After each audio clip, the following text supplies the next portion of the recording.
Tonight on CBC Vancouver News. Just makes me sick to my stomach. The family of an Indigenous teen who died on the downtown east side questions whether she would still be alive if the man at the center of her case stayed in jail. When will this Attorney General and this NDP stop ignoring victims of crime? The debate over repeat offenders and random stranger violence. The former government failed to put the supports in place to prevent this cycle of reoffending. The political accusations and calls for action. We have to park on the street many times when we don't have enough space. Frustration, anger, but you can't do anything.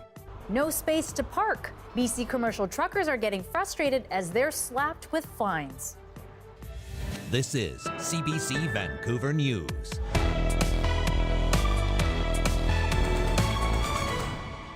Good evening. Anita is away tonight. I'm Lien Yeung. Thanks for joining us. Strong words tonight from the family of Noelle Osoup as they react to a CBC investigation into the man at the center of her case. Documents obtained by CBC reveal Van Chung Pham was released from custody despite being deemed a danger to the public. As Michelle Gassoub reports, the Osoup family says they're now left wondering whether more could have been done to protect their niece. Just makes me sick to my stomach. Noelle Osoup's uncle Cody says he'll always be left wondering whether his niece would still be alive if the man at the center of her case had remained in custody. Van Chung Pham was the tenant of the apartment where Osoup and another woman were found dead. A CBC investigation revealed he was released from immigration custody despite being deemed a risk to vulnerable women. The news, a gut punch to Osoup's family. Unbelievable, horrible. Having those feelings, knowing that, like what he did to other women, and then, all I could do was sit in my vehicle, and like I'm not gonna lie, I had tears that were running down my eyes. CBC learned through court records that Pham was known to use and sell drugs, and a third woman had died of an overdose in a room he used to rent at Canada Hotel. In October 2020, he was released from immigration custody because authorities weren't providing the documents needed for his deportation.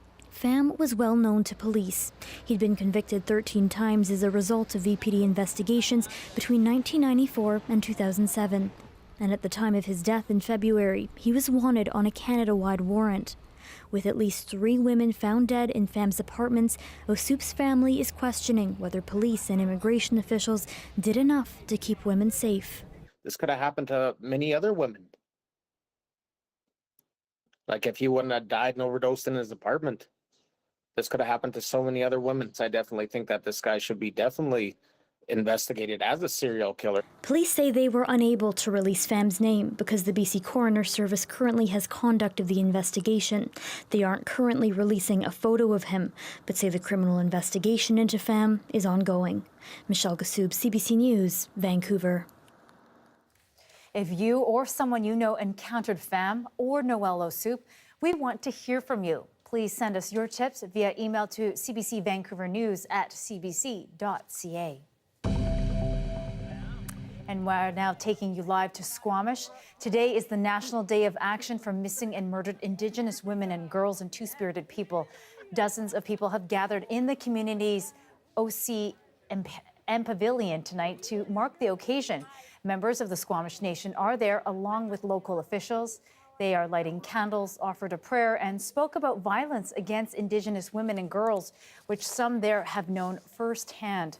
A federal report termed the issue a genocide in 2019, and those gathered say they are frustrated the problem is still so serious. They want authorities, especially police, to do more to prevent and investigate violence against women.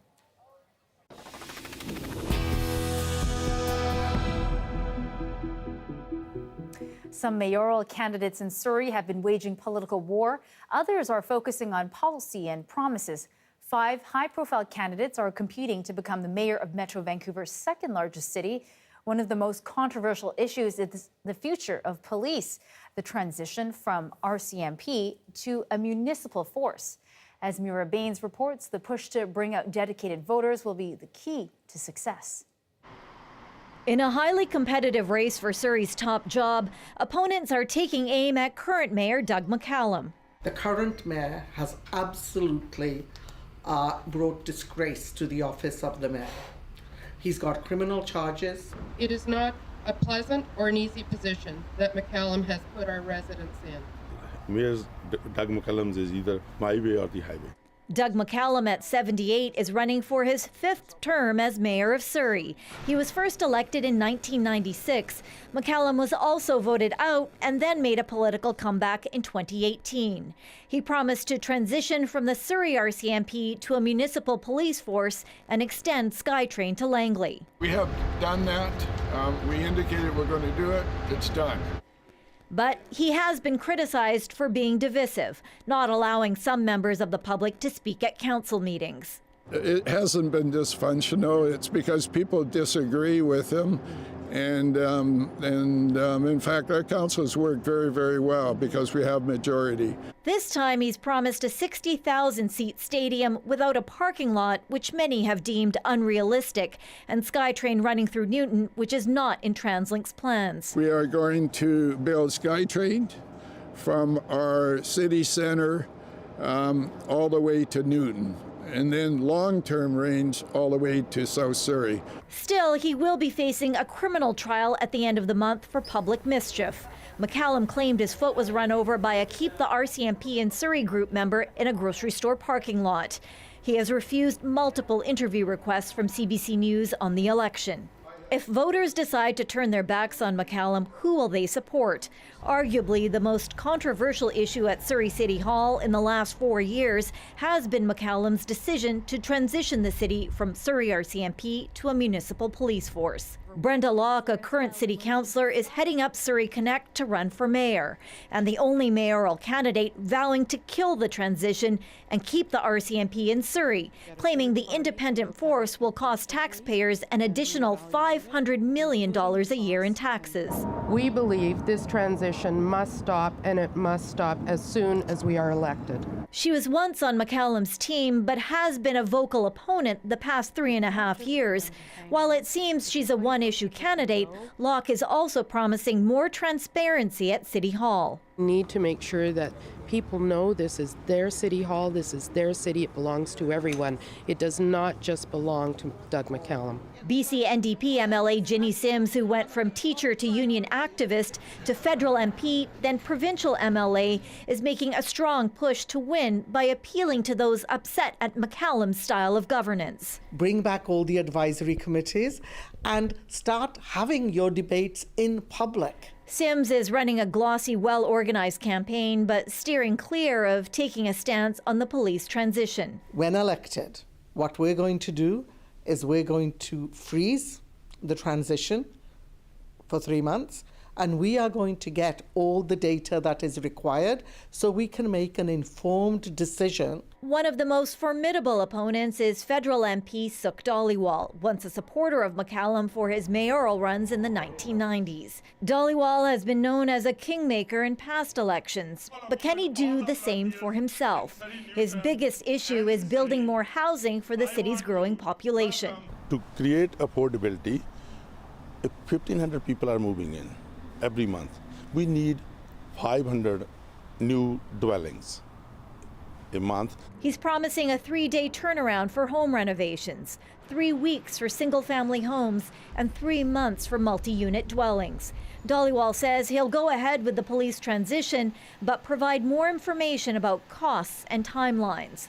The other main contender in the race is longtime politician Gordie Hogue, who's calling for a referendum on the move to a city police force. If we were elected, we would immediately do a forensic audit to find out exactly what the costs are and what the details are around that. And then we would provide the citizens of Surrey an opportunity to vote on that. First elected in 1974, he's been the mayor of White Rock, a provincial MLA and federal MP. He also supports a light rail system down King George Boulevard through Newton, a plan that had been scrapped by McCallum. So we still need to have rapid transit to at least to Newton and north-south within Surrey. The reality is voter turnout has been low in civic elections, and a crowded race may turn residents off. In the last civic election in Surrey, voter turnout was just under 33%. In 2018, McCallum rode a wave of public anger over the issue of gang violence and public safety to dominate City Council. He won handedly over his opponents, capturing 41% of the vote, about 15,000 more votes than his closest competitors. How the vote is split and who can bring out their supporters will be a major factor. There could be serious ramifications for the city's burgeoning municipal police force. Advance voting has begun and Election Day is October 15th. Mira Baines, CBC News, Victoria. With the municipal elections less than 2 weeks away, Vancouver mayoral candidate Kennedy Stewart and his Forward Together party released their full platform today. In this tight election, Vancouver voters have a clear choice. Do we want a Vancouver where only some people get ahead, or a city that works for all of us?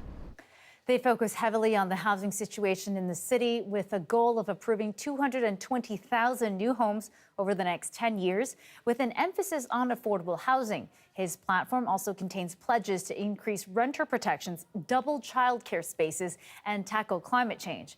Meanwhile, Stewart's competition, candidate Ken Sim, made his own announcement today at Hastings Park in Vancouver, pitching a SkyTrain line from North Vancouver over the Second Narrows and into downtown Vancouver. It's not a new idea. That specific line is already part of the Transport 2050 plan, but Sim took the opportunity to highlight how his plans contrast those of Stewart's, who recently revealed his hopes for a SkyTrain loop around Vancouver. Difference between his fantasy loop and our first transit priority after the UBC line is teamwork. Now, Toronto, Montreal, Calgary, Edmonton, they're all amalgamated cities that automatically have one voice when advocating for regional projects. Here in Metro Vancouver, it's just not that simple. There are 23 local authorities that can weigh in, and we need to work together. Election night is set for October 15th, and in Vancouver, advance voting has already begun. The deadline for a full-blown Central Okanagan bus strike is looming. Picket lines could be going up, stopping almost all bus services at 4 a.m. Wednesday. U.S. company First Transit is offering workers a 9% 3-year deal. Transit Union Local 1722 says they're willing to negotiate until dawn on deadline day, but local colleges and the city of Kelowna are already encouraging riders to start looking at other options like bikes, scooter, and rideshare programs. In the event of a strike, though, medical handy-dart services will continue. BC's next provincial election could look a bit different. The province is growing, and the Electoral Boundaries Commission is recommending adding new ridings and seats in the legislature. We recommend the creation of 6 additional electoral districts. The chair of the commission, Supreme Court Justice Nithya Iyer, says those 6 ridings could be in Burnaby, Langley, Vancouver, and Surrey, as well as one in the Kelowna area and another in Langford near Victoria. Iyer notes BC's population has grown by 300,000 people in the last 5 years. We didn't hear from people who were telling us, no, we don't want more representation, we would like less. We heard, much of what we heard was about the need for more representation. The plan now goes back to the public for feedback until late November. The Commission's final report will go to the Legislature for approval in April, and any changes should be in effect by the next provincial election. Well, parking tickets handed to BC truckers have skyrocketed in the last 7 years, and drivers are frustrated. They say the land crunch means they're running out of space to park their trucks. And as Benit Brach reports, they're calling for urgent solutions. It's bumper to bumper in this lot, a sight truck drivers like Sukhvinder Sheena are used to seeing. We have to park on the street many times. We're not doing it for a choice. It's very frustrating. The squeeze for parking is growing as land becomes more expensive, and with the majority of drivers living south of the Fraser. Sometimes we just try to, park at a friend's farm or side of the street, somewhere just to get by. And unsecure parking, they say, means more theft. Trucks, tires, trailer tires get stolen all the time. Semi-trucks can only be parked overnight in specific areas, like industrial zones and commercial truck parks. But with few options left, drivers say more fines are being handed out. In Abbotsford, the number of tickets issued for illegally parked commercial vehicles has grown from 165 tickets in 2015 to 1,187 this year. This transport company owner says demand for his business is high, but he doesn't even have room to park his own trucks here. Illegal parking tickets are costing the company about $1,500 a month. Frustration, anger, but you can't do anything. Drivers say all of this is leading to some private owners doubling fees, some charging upwards of $700 a month for one truck to park on their land. As part of the solution, a new parking lot is under construction in North Surrey with 106 parking spots. The Ministry of Transportation says more parking lots are being considered as the highway expands here into Abbotsford. But drivers worry it's all moving too slowly, while other solutions are being proposed. We have to protect our farmland because that's where we get our food, but we do need to take a look at some of those lands which are not feasible for farming and how we can potentially use them for truck parking. He says all levels of government need to work together, but the City of Abbotsford has had pushback.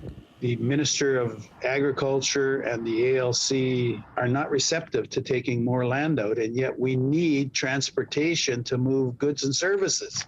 So I don't understand where the disconnect is. A disconnect that's far-reaching, and one that's leaving drivers like these in limbo. Benit Brach, CBC News, Aldergrove. The BC government came under fire today in question period. They are being asked why they haven't taken more action on repeat offenders and random stranger violence. As Mira Baines reports, angry accusations and finger-pointing was the name of the game on day 2 of the Legislature's return. Opposition leader Kevin Falcon demonstrated what the BC government should have done. But instead of releasing this report and answering questions from reporters, what they did was quietly on the Saturday morning of a long weekend, just quietly posted it to the website. Random stranger attacks over several months are causing concern in BC cities, and the opposition is demanding more action from the BC government. A food delivery driver who is a recent immigrant attacked in Vancouver's Chinatown area by a man who had allegedly stabbed someone else just a day earlier. When will this Attorney General and this NDP stop ignoring victims of crime and acknowledge that the former Attorney General's catch and release program is not working for communities in every part of the province?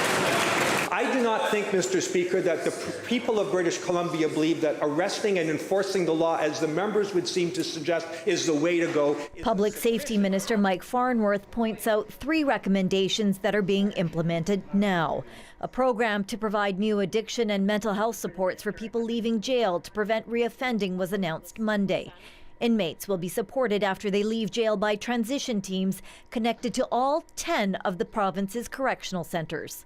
The former government failed to put the supports in place to prevent this cycle of reoffending and reinstitutionalization during this most vulnerable time. But we are working urgently to correct that. Farnworth explained what else is being done.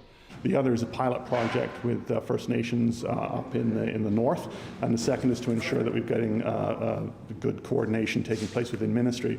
The other recommendations, we have not said that we're not implementing them. He says more money needs to be allocated through the budget process to fund other recommendations made in the report. The opposition says it's not enough, and the BC Liberals are placing blame at the feet of former Attorney General David Eby, who is hoping to become the leader of the BC NDP and Premier. Mira Baines, CBC News, Victoria. A Langley man has pled guilty to murdering 3 people, 2 of them his family members. Back in 2020, Kia Ibrahimian was arrested and charged with 3 counts of second-degree murder. Police described the killings as a triple homicide that ended in a house fire. Among the victims were Ibrahimian's brother, his mother, and his mom's partner. On Friday, he entered 3 guilty pleas of charges of second-degree murder. He's expected to be sentenced in December. And police are searching for 2 people responsible for smashing the Olympic Cauldron in downtown Vancouver over the weekend. Vancouver police say the vandalism happened early Saturday morning around 3:30. They believe it was planned and intentional.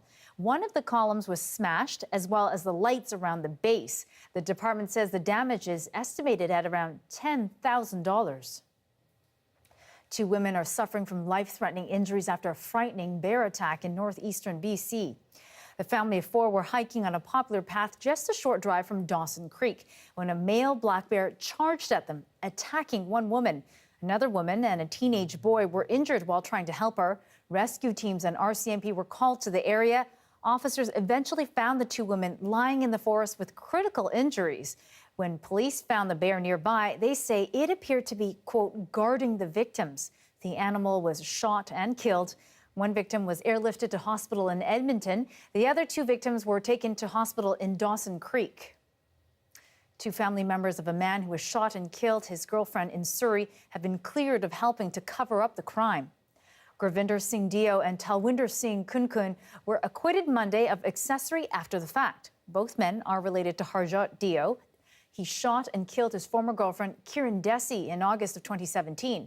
Her body was found in a burned-out SUV. Dio pled guilty to manslaughter and indignity to human remains in February. Well, home sales in Greater Vancouver dropped by almost half in September compared to the same time last year. The Greater Vancouver Real Estate Board says rising interest and mortgage rates have had a cooling effect on the industry. Last month, the board says there were nearly 1,700 sales, down from more than 3,100 last year. The board says the region is beginning to see more housing inventory, giving prospective buyers more selection.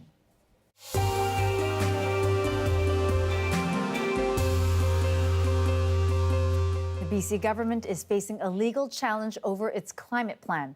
The lawsuit was launched by the Sierra Club BC in March. Saurabh Sandhu now on the increasing trend where courts are being used in the climate change fight. Under the Climate Change Accountability Act, the provincial government is required to publish annual reports detailing their plans to meet climate targets. The law is a tool. However, a BC-based environmental group, Sierra Club, is saying that government's annual report lacks both details and transparency. And as a result, they are taking them to court. The government has put forward some sort of a plan, but it doesn't at all meet the targets in their own Accountability Act. So that's the thing, is they signed into law that they would be accountable to meet certain targets by certain dates. A rally was held by the group on the steps of BC Supreme Court this morning before the court proceedings began. Environmental law charity Eco Justice will make the arguments in the court on Club's behalf. In a written statement, the BC Ministry of Environment said, BC has the strongest climate accountability measures in Canada. Any future government is legally bound to publicly report on progress to achieve the province's legislated climate targets. However, the Sierra Club seems less than convinced with government's argument. The group says last year's report does not explain how the 2025, 2040 and 2050 carbon pollution reduction targets will be met, or even the oil and gas targets of 2030. With the climate crisis really on our doorstep, BC can't afford any more climate failures. Challenging governments and corporations for perceived climate inaction is getting increasingly popular. In May 2021, a Dutch court upheld a ruling against Shell, and an Australian court found that government has a duty of care to children who would suffer potential harm from climate change. This trial is expected to last 2 days. Saurabh Sandhu, CBC News, Vancouver. A dire situation as the fall drought continues. The Sunshine Coast asks residents to conserve the serious lack of water. That's next.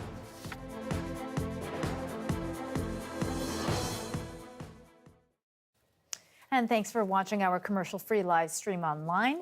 An artist in the Northwest Territories is a few steps away from completing a very large traditional snowshoe, a journey he hopes will help him claim a spot in the Guinness Book of World Records.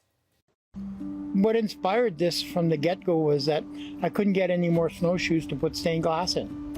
So I said, I'm going to build a snowshoe. And then I decided I'm going to build a big snowshoe. So then I checked with Guinness World Records, The Guinness World Record right now for a traditional snowshoe is 3 meters, roughly 10 feet. So I said, well, I'm going to go big or go home. First of all, I got sponsored by NWT Arts Council. I applied to create a large snowshoe for a display. Then I scaled up a regular snowshoe and a Ojibwe snowshoe that points at both ends. And Cree use it as well, and Métis use that style as well. The most complicated process was expanding the size of the snowshoe. So taking the measurements of the real snowshoe and then multiplying them to end up with a snowshoe this size. So I think I multiplied all the numbers, the widths, the length, the areas, all by 6.24. So I'd end up with 24 to 26 feet. And I ended up with 25 something. Then I had to build this big table that we see behind me. And on the table I had screwed down 2x4 in the shape of the snowshoe. So then when I steamed the wood with the steamer, I put the wood out on the frame, put it in place and let it dry. And the crossers are pegged in, the same that you would do for a traditional snowshoe. And the lacing I started last Tuesday, and I finished 2 nights ago at 9 o'clock at night. The lacing is all made with rawhide from bison. I used a full bison hide and cut it in rawhide. There's 583 feet of rawhide on the snowshoe. The next step here is to measure it, and I need 2 witnesses. I need to videotape the measuring of the snowshoe. The witnesses have to sign, the measurer has to sign, and he has to be qualified. Well, my neighbor is a surveyor, so he's got a ticket for measuring. And then I want to make a plaque that says what it is, and when I get the certificate, it'll go in a frame beside it. So wherever it's displayed, they'll be able to know. I want everybody to benefit. I want it to be a drawing card to our community. I want it to be about the North, and for the people of the North. So I think it belongs here.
Well, we all know it's been a dry, warm summer, and those conditions have stretched into the fall. And while it's great for beach days, it means many regions across BC are facing drought conditions. Right now, the basins for Fort Nelson, the Sunshine Coast, the Lower Mainland, and East and West Vancouver Island are all at a level 4 out of 5, negatively affecting rivers, streams, and communities. On the Sunshine Coast, it's been more than 90 days since the area has seen any significant rainfall. And for more on this, I'm joined now by Remco Rosenboom. He's the General Manager of Infrastructure Services with the Regional District. So Remco, take us through the situation on the Sunshine Coast. How bad are the drought conditions right now? The drought conditions are such that we haven't had any significant amount of rain since early July. And as you might remember, since in August and September, and even now, we have warm weather. The last several months were warmer than normal. So the conditions are such that the Chapman watershed, which is our primary water source for about 22,000 people on the coast, is really dried up. So our lakes that we're drawing water from are at the level that we haven't seen before. So we're currently in a situation that we needed to activate an emergency operations center to control, to coordinate our response to this situation. Because if we're not taking action in the short term to, given the ongoing warm weather and the lack of rain in the forecast, we might otherwise be in a very dire situation in several weeks from now.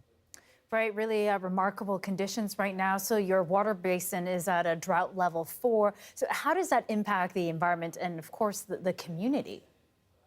So we're currently in a stage 4 water restrictions, which is an entire ban of any outdoor use of water. We're in that situation since August 31st, and it's really impacting the community. Their ability to water their lawns is already restricted since early July or late July, but currently they're not even allowed to use their water to water their vegetables, etc., etc. So it's really impacting it. But the situation, the risk that we're currently facing is not only that the water for outdoor use is restricted, but action is needed to ensure that we continue to be able to provide water to the residents for their drinking water, to our hospital, but also to for firefighting purposes. So that's really what we're currently focusing on. Yes, those are some of the things you don't always think about when you're in a drought. Hey, when we're talking about a drought, Ramco. So what are some of the things you're doing to remedy the conditions that you guys are enduring right now? So we really stepped up our efforts to address any leaks in the system that are, for example, in private properties. Sometimes there are leaks that are, and a lot of water is being wasted that way. So we really stepped up our efforts there. We really are working and encouraging the community to conserve as much water as possible indoors by taking shorter showers, making sure that your dishwasher is only running full loads. The same with your when you're washing your clothes. And we have installed an additional siphon system at one of our lakes, Edwards Lake, to make sure that we can get more water out of the lake than we can with our current infrastructure at the lake. That gives us several weeks of additional water supply. So we currently have a guaranteed water supply until early November. And so we really need water, a significant amount of rain between now and then to avoid a very dire situation in November. Absolutely. I think we are all hoping for rain at this point, especially for the Sunshine Coast. Ramco Rosenboom, thank you for joining us. Thank you. And now we go to meteorologist Johanna Wagstaffe. Joe, I am literally doing a rain dance for everyone in the region, especially the Sunshine Coast. Like, when are we actually going to see some of that wet stuff come down? It's just unbelievable, Leanne, how delayed the fall rains are and how far out I can see, taking us through to the middle of October before anything substantial shows up in the models. We've been talking about the trickle-down effects of the hot and dry weather. I want to take you to a live shot from Harrison Hot Springs. Look at that wildfire smoke. That's what you're seeing now. It's, you know, making for pink sunsets. So those have been beautiful, but you can start to really feel it in your lungs. And as a result, Environment Canada has issued air quality advisories for the Fraser Valley. You can see there in white, basically from Chilliwack out to Hope, now under the air quality advisory. So the fine particulate matter from forest fires south of Chilliwack, Hope, and south of the border are adding to poor air quality once again. And notice up towards the North Peace region, also under that air quality advisory. I imagine we're going to see that stick around for a few days. And that's because high pressure is sticking around. Now, we did see some high cloud sneak in from the Pacific. Unfortunately, that didn't come with any precipitation for the south, and high pressure will build back in for not just the next couple of days, but for the foreseeable future. So just to highlight some of the things we were talking about the start of the show, fire danger. This is late to see this kind of risk. At least we have the cool and short nights, which means aggressive fire behavior is limited. And then as we were just hearing, look at those level 4 drought conditions in red, but almost the whole province well below seasonal. So Leanne, I'm going to take you through the long range. The first time I see a hint of rain coming up a little bit later on in the show. Okay, we'll talk to you in a bit. Thanks, Joe. You're welcome. And in some good weather news, the wildfire at Minnetonka Park in Coquitlam is no longer considered out of control. Metro Vancouver Regional District says ground crews battling the fire were able to access, quote, critical areas, which enabled them to install hose lines around the perimeter of the blaze. The park remains closed as crews work to extinguish the fire, which was being held at 14 hectares. BC Wildfire Service says it suspects the fire was human-caused. Officials from Hockey Canada appeared before MPs today, grilling on how the organization handled sexual assault claims. That story is next.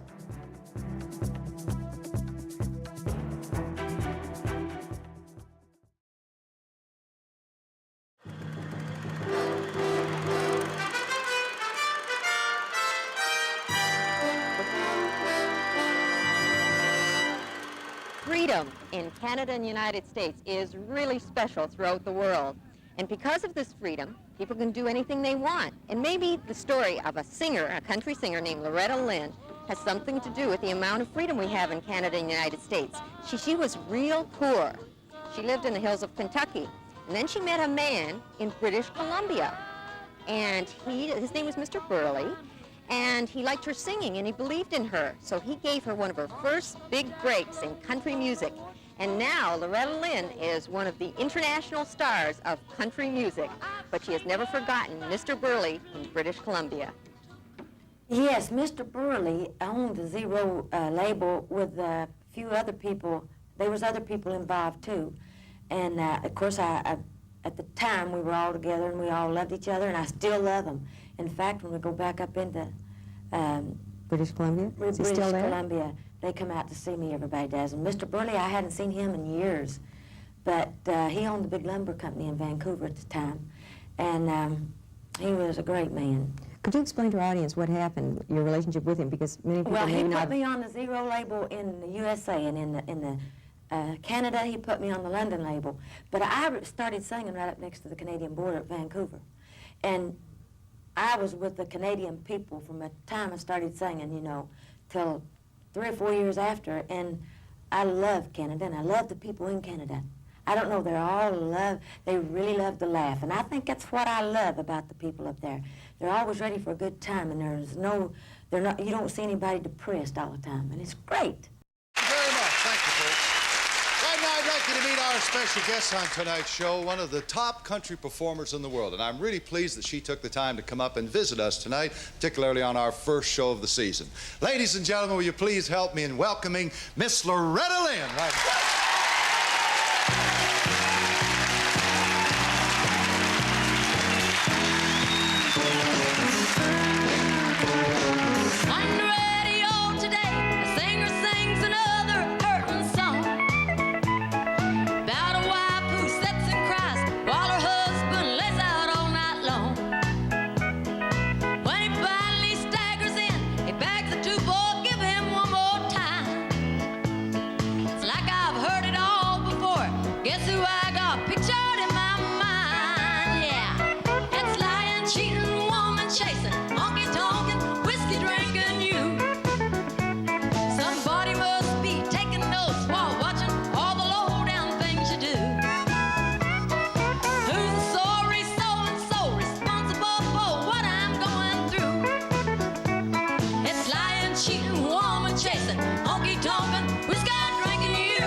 Hockey Canada was on the defensive today over its handling of alleged group sexual assault cases involving junior players.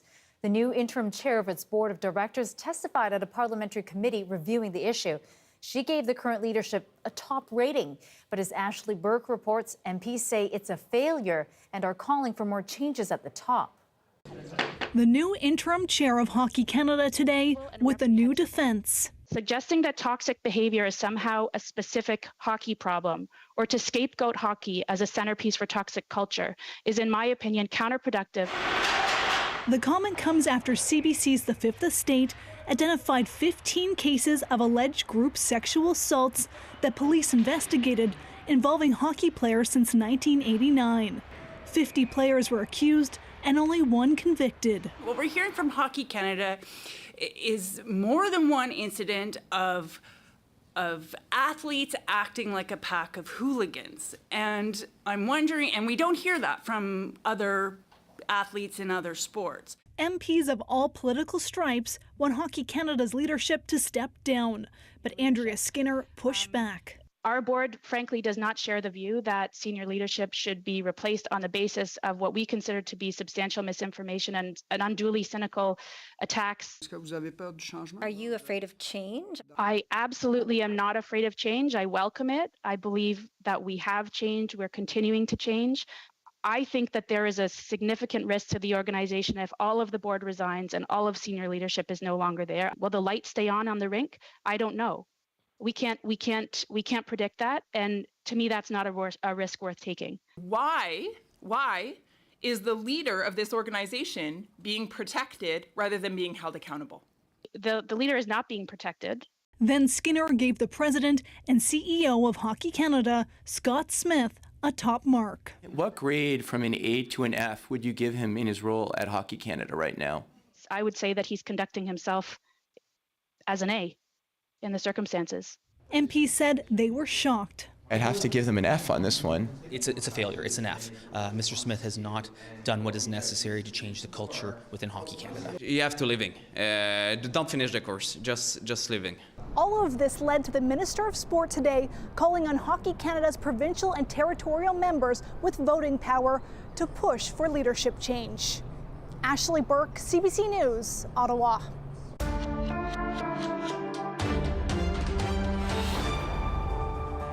Now to Russia's war on Ukraine. The Kremlin says it has now mobilized more than 200,000 reservists to join the fight.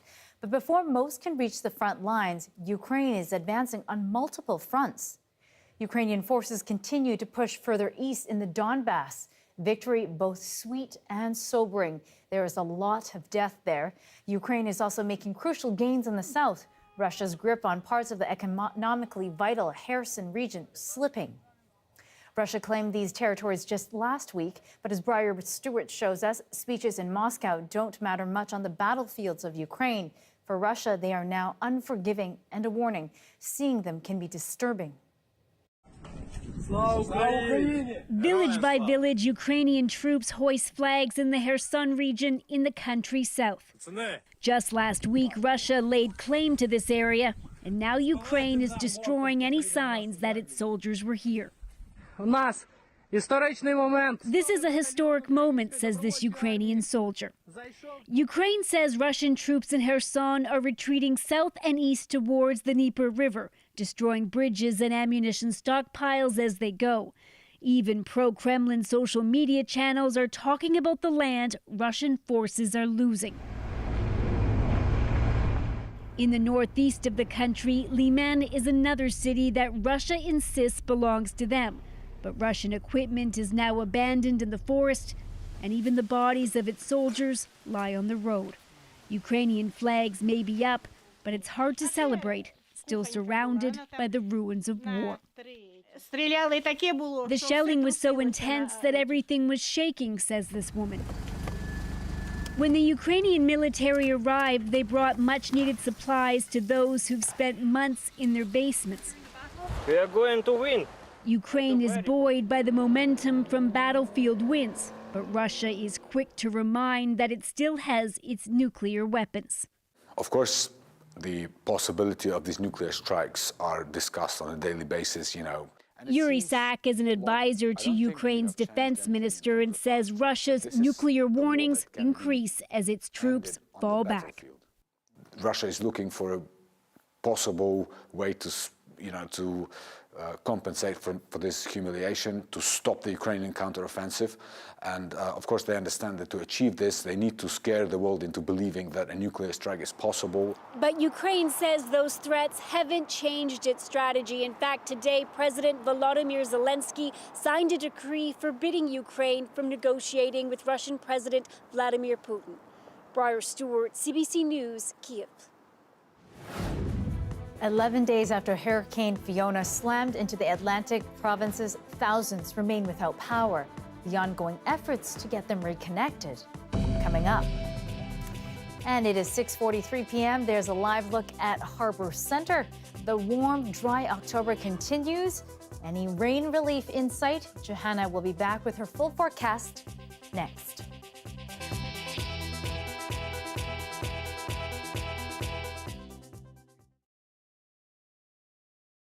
Recently, an artist named Jeff Koons got in some trouble. He got charged with using an idea from an ad campaign from the 1980s to create his own sculpture called Fait divers. And whether you care about Jeff Koons or not, it brings up a contentious term we hear a lot about, appropriation. I'm Professor Lees, not really a professor, and this is Art 101, not really a class. We're here to go on a deep dive of an idea, an artwork, or a story from the art world that's controversial, inexplicable, or just plain weird. Appropriation is a word that's been part of the conversation for a while, often in the context of cultural appropriation. But we're going to concentrate on the word appropriation itself. Is it bad, good, somewhere in the middle? And what does it actually mean? To appropriate something means to make or make use of without authority or right. And it's also a confusing topic because it's about stealing and ownership and originality. In music, you might think of appropriation as an act of respect. Sampling, remixes, old songs used to play a role in new ones, and that doesn't always go over well either. In visual art, it's been a tool, sometimes for good, sometimes for very critical reasons. Remember the picture of Barack Obama that filled hearts with optimism, back in the days when we had optimism? That image of Obama came from a photograph by Manny Garcia. A street artist named Shepard Fairey took it, made it into a pop art looking pencil sketch, and put the word hope under it, and according to some, created an image that helped Obama win the election. Was it borrowing, theft, or paying respect? Appropriation has been a powerful tool for artists to shock our system. Canadian artist collective General Idea looked at the famous sculpture Love by Robert Indiana from the 1960s and turned it into their painting AIDS in 1987, an artwork that makes a visceral statement about love, fear, and the AIDS epidemic. Banksy has appropriated images from the news and from popular culture to talk about poverty, injustice, and the art world itself. Remember that Banksy piece that shredded itself at an auction a little while ago? That was an image he's appropriated from himself. It used to be called Balloon Girl, now it's called Love is in the Bin. And here's maybe the most powerful example from recent memory, Childish Gambino's This Is America video. Donald Glover's poses go straight back to racist images of Jim Crow. He took on a despicable vision of a minstrel to enact a scathing critique of America in 2018. So, is appropriation a critical tool or a power move to steal somebody else's idea, culture, or artwork? Maybe it's both. It's still a confusing issue. It's still about theft, ownership, and originality.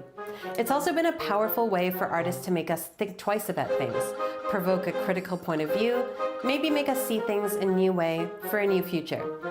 Here's the Mona Lisa with a mustache, because appropriation.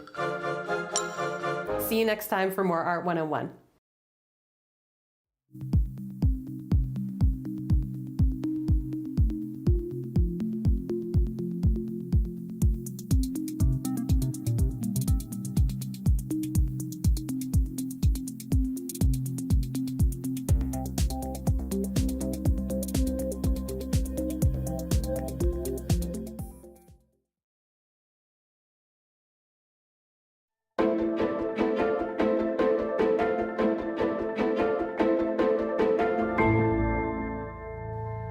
Now to Atlantic Canada, where the work continues to restore power to more than 15,000 people who have been in the dark since Fiona hit. Tonight, a new promise from the federal government to help communities across the region to rebuild. The announcement today, $300 million to help in the recovery, to restore critical infrastructure and pay for damage not covered by insurance. The plan is to roll that money out over the next 2 years.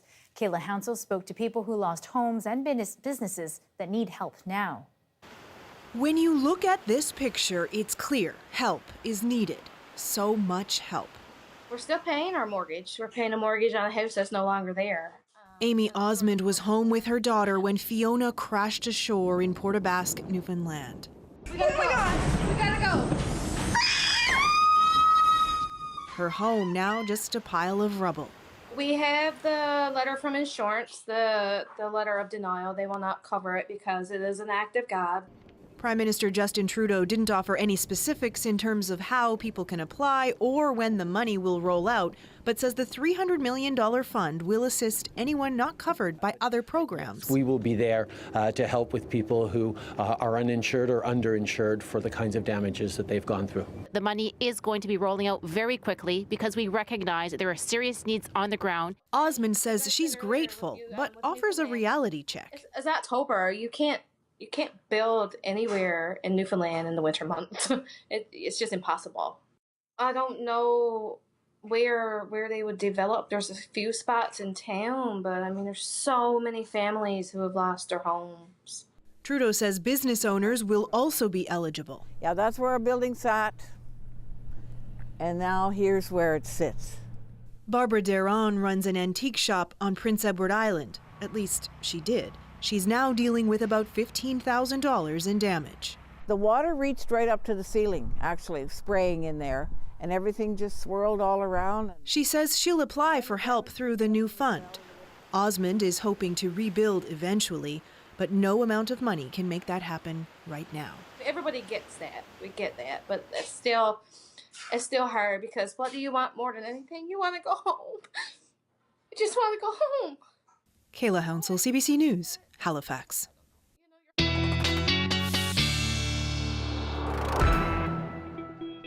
And Johanna joins us again with a look at our forecast. Joe, it certainly feels a bit like the lazy days of October. I'm going to call it Jocktober because it feels like June or something. You know what? I cannot believe we love coming up with silly, but also valid names for seasons that meld together. We do not have one for this, so I'm going to take it. What was that? Jocktober? Jocktober. Hopefully it doesn't stick because this is unprecedented stuff. But you nailed it. This is a June or July weather pattern in place through to the middle of August. Okay, I want to show you a graphic, not my prettiest graphic, but this is one of our American models that can see out 384 hours. This is called the GFS model. So that takes us to October 20th. And what you're looking at is accumulated rainfall. It's in inches, but it doesn't matter because look at that hole over the south coast and the southern half of BC. This model is forecasting no rain through to October 20th. This is our fourth rainiest month. So this is why we are, seeing already the trickle-down effects from such an unprecedented hot and dry stretch. Now, I am hoping we will see perhaps a few showers early next week, and it's not straight sunshine this time around. You saw the high cloud today. Tomorrow, we will be watching for that haze, the wildfire smoke across the valley, and you'll see high clouds sneak in from the Pacific over the next couple of days, but none of it is really carrying much moisture. Temperatures are the other side of the story. By the end of tomorrow, this will be Vancouver's warmest October stretch, and we are only at October 5th. So look at that warm dome rebuild Thursday and Friday. I think we'll see some of our hottest temperatures Friday, add on another 3 to 4 degrees from what you felt today. A little bit of relief towards the end of the weekend, and I am hoping that we'll see some single-digit lows late next week. We'll start to see a bit of a cool down, even if that doesn't come with rain. And it is widespread across the province. We're seeing some rain up towards central coastal sections, but you too have had a dry stretch. So there it is, Leanne. Sun and warmth as far as the eye can see, but I promise I'm going to keep looking. Yes, we definitely need that rain. I can't even believe how many sunshine icons are up there still. Amazing. Yeah, I know. And if you have to put your head in the sun, do it and enjoy it, but we need the rain. We certainly do. Thanks, Joe. You're welcome. Well, I was born to coal miner's daughter. A country music icon has died. Coming up, we look back at the legendary life of Loretta Lynn.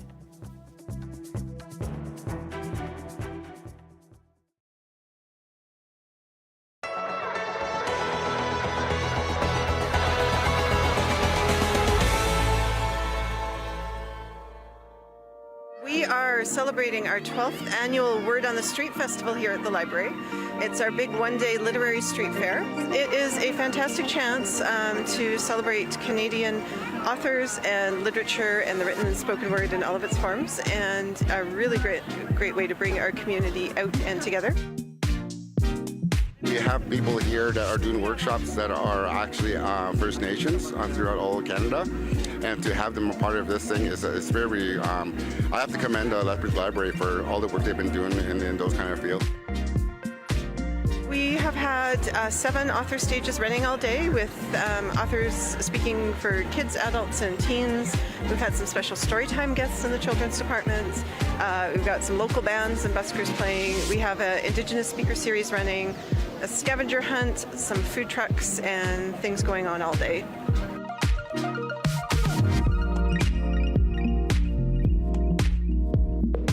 My favorite thing about Lethbridge is the library. My favorite thing about Lethbridge is the coolies. Yeah, I really like the coolies. I like of Lethbridge that it is accepting many people from other countries. There is a lot of culture here. The people here are really friendly and nice. Vibrant music community that we have here. Despite being a smaller center, there's concerts going on all the time and a real sense of collaboration between the different music groups in town. We are so lucky to have such an amazing open space with tons of trails and all different types of things to do outside right here in your own backyard. Plus, we're so close to all different types of UNESCO World Heritage Sites. I intentionally chose to come to the University of Lethbridge for post-secondary in part because of the location. Being able to come down to a incredibly sunny place. It is a mid-sized city, so a lot more access to opportunities, especially arts and culture opportunities. The city has been welcoming. It's been amazing. There are a lot of fantastic events happening here in Lethbridge. So make sure you come to Lethbridge and see all the wonderful arts events here in the city.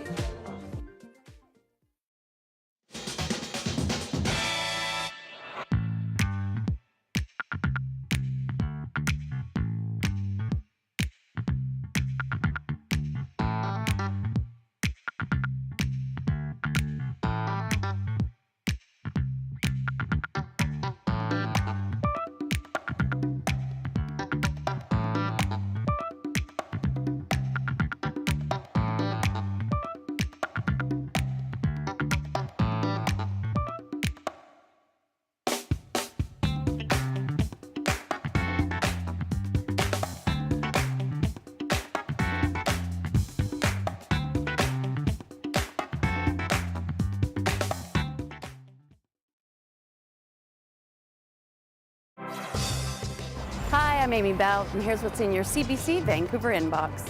The Chutzpah Festival is back November 3rd to 24th with an exciting lineup of performances including concerts, comedy, theater, and more. Visit chutzpahfestival.com for tickets and more info.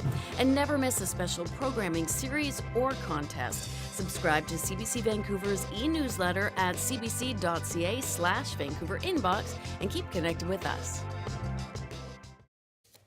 Welcome back. Legendary country singer Loretta Lynn has died at her home in Tennessee at the age of 90. When I was born to coal miner's daughter. Lynn was proud of her humble beginnings as the daughter of a Kentucky coal miner, and her songs reflected that. Her biggest hits came in the 1960s and 70s, including I'm a Honky Tonk Girl, You Ain't Woman Enough, and her signature hit, Coal Miner's Daughter. She was named the Academy of Country Music's Artist of the Decade for the 1970s and was inducted into the Country Music Hall of Fame in 1988. She received the U.S. Congressional Medal of Freedom from President Barack Obama in 2013.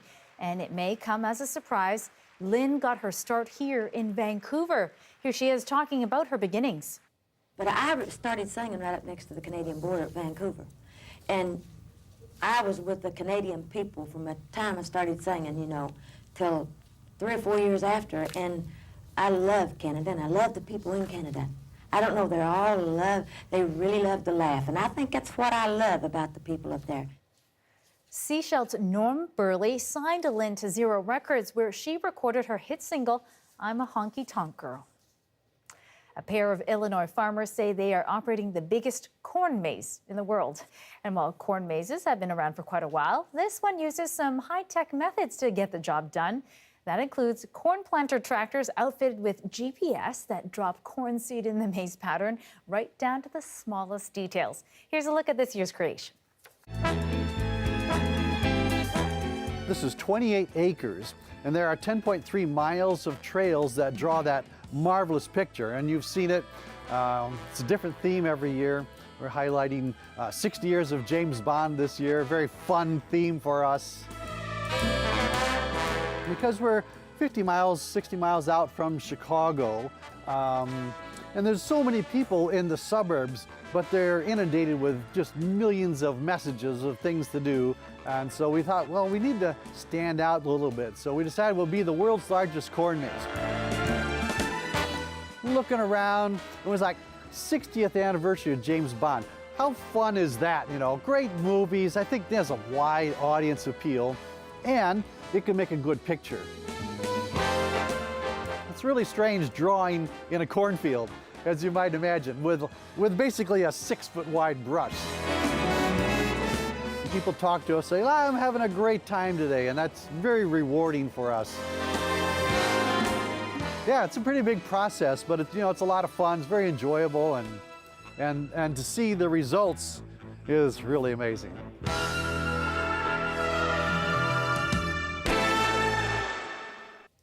Okay, that was straight up just artwork. Amazing. Illinois. All right. That does it for us tonight. Thanks for being with us this evening on CBC News at 6. And a reminder to check us out on CBC Gem. That's our free app if you haven't already downloaded it. And Dan Burt will be in the Late Chair host tonight, and Anita Bath will be back tomorrow. Have a good night.